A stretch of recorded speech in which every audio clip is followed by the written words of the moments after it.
J'ai 43 ans. Je ne peux plus me marier. J'ai 43 ans. Je ne peux plus avoir d'enfants. Je vais dire quelque chose. Maman Esther ne s'en souciera pas. Mais je dis qu'elle avait 40 ans. Elle n'était pas mariée. 45 ans. Elle n'était pas mariée. 50 ans. Elle n'était pas mariée. 60 ans. Elle n'était pas mariée. 65 ans. Je suis arrivé et j'ai dit que la volonté de Dieu était que je t'épouse.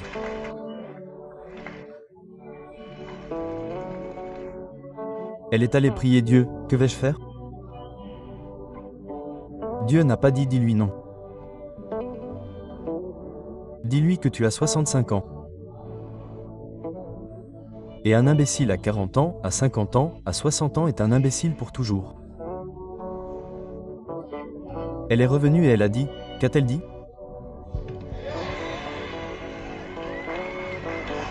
Elle a dit, oui. Dans ta vie. Dans ta vie. À 30 ans, dis oui.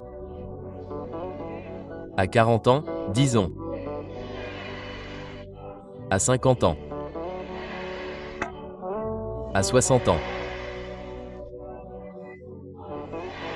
À 65 ans, et puisqu'elle a dit oui et que nous nous sommes mis ensemble, Comment je m'appelle?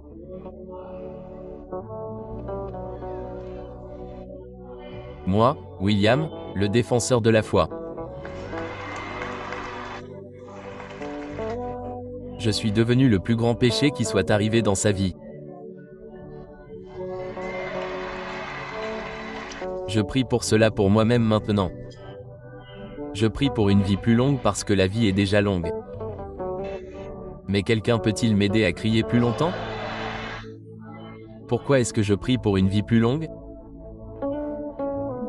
Je veux te voir arriver là-haut avant que je quitte ce monde. Je veux te voir réussir, accomplir, réussir, y entrer. Et puis à ce moment-là, alors que je vis de plus en plus longtemps, je vois des choses merveilleuses ici aujourd'hui.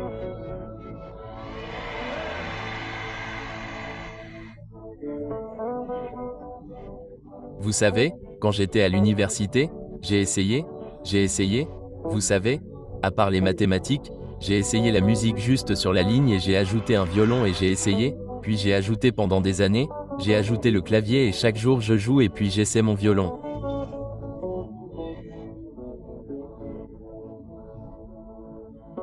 Je veux vous dire que le jeune homme que j'ai vu ici aujourd'hui en train de jouer du violon m'a dépassé de loin.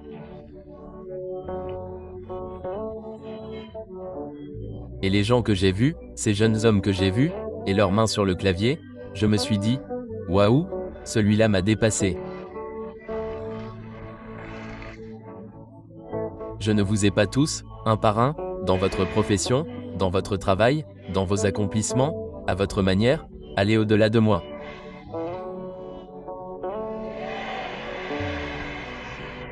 Donc je ne reviens pas pour prêcher. Je reviens pour vous voir performer. Je dis, mettez un jeune homme dans cette fosse de traction-là et laissez-moi entendre le message original et vous êtes le bienvenu. Vous serez pasteur. Je suis sérieux, je suis sérieux. Vous serez pasteur. Vous irez au-delà de moi. Vous savez, je vois cette jeune femme. Je regardais juste comme ça, vous savez, en train de parler de la déception, c'est son rendez-vous. Et il a dit, changez ce D et changez-le en S. Vous avez son rendez-vous. J'ai écrit le livre, le livret, et je le vois résumé comme ça. Et je me suis demandé, puis-je venir, même si j'ai écrit le livre et donné le résumé comme ça? Et Dieu dit, c'est ce que je vous dis.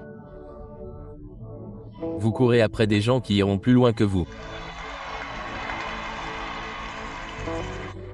N'abandonnez pas, vous irez plus loin. Ne restez pas assis, vous irez plus loin. Et je prie pour que cet impact sur la jeunesse ne s'arrête jamais.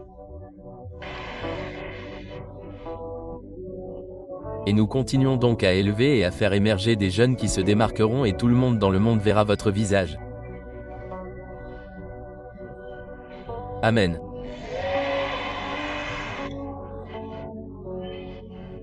Et voyez le défi que Dieu soulève et la corruption dans le pays ne vous atteindra jamais. Une femme qui dit « regardez-moi maintenant. Père, plus. Mère, plus. Mari, pas encore. Enfant, pas encore. Et pourtant, vous êtes capable de marcher avec votre main. Toutes les autres femmes que vous connaissez dans le coin, elles sont dans la rue, elles sont au coin de la rue, elles sont pour ceci, elles sont pour cela. Afin que certains hommes, peu importe ce que les hommes veulent faire avec eux, puissent faire, gagner de l'argent et survivre. Mais Ruth a dit non, ce ne sera pas comme ça que vous vous opposez à la corruption dans la société. Ce sont ces personnes que Dieu promouvra. Le Seigneur vous promouvra. Et puis elle est allée et Dieu a dirigé son chemin vers le champ de Boaz. Et quand Boaz est arrivé, il a salué tous les ouvriers et il a dit, « Que la paix soit avec vous. Que Dieu vous bénisse. » Et il a répondu, « Que Dieu vous bénisse. Que la paix soit avec vous. » Et elle a vu Ruth là-bas bien habillée, ne tentant personne avec sa tenue. Eh bien, et bon compartiment. N'invitant personne, vous les gars. Vous êtes tous des hommes, n'est-ce pas, en regardant à mes côtés. Que cherchez-vous? Comme vous me voyez, ne savez-vous pas que j'ai besoin de l'un d'entre vous? Rien de tel. Votre aide viendra de Dieu. Votre mari sera désigné par Dieu, et vous n'aurez rien à faire. Voyez-moi et voyez ma condition. Et donc, Baal a vu, et Boaz a dit, au chapitre 2, « Béni sois-tu.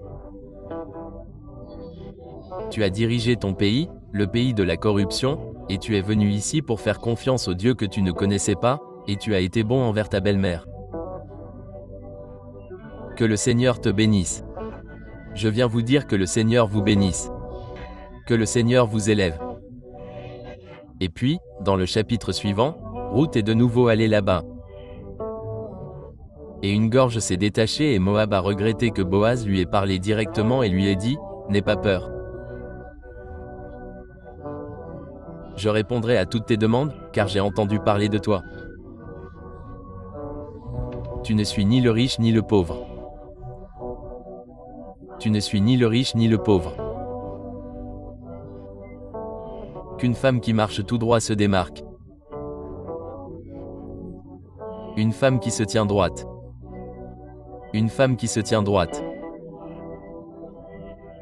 Une femme qui résiste à la corruption d'un pays. Une femme qui reste ferme. Une femme qui tient bon et qui résiste pour toujours pourrait se tenir là. Le mari n'est pas venu et on dirait que cela va durer éternellement. Elle se tient là et la grossesse n'est pas arrivée comme si elle était là pour toujours.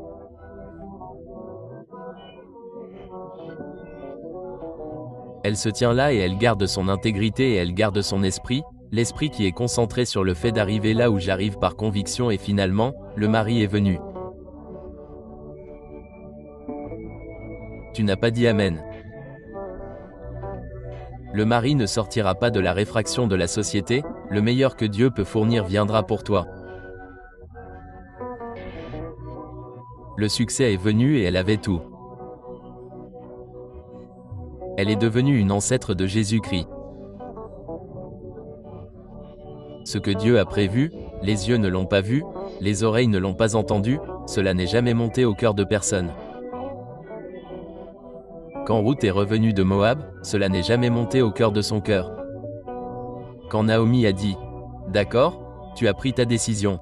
Allons-y. » Cela n'est pas monté au cœur de maintenant. Ce que Dieu a préparé pour toi. Où es-tu? J'ai dit, ce que Dieu a préparé pour toi. Ce que Dieu a préparé pour toi aujourd'hui n'est pas monté à ton esprit. Tu ne l'as pas vu. Tu n'as pas entendu. Mais Dieu travaille pour toi, il travaille en ta faveur. Tu gardes cette conviction et il n'y a pas de corruption. Par la grâce de Dieu, le Seigneur t'y mènera.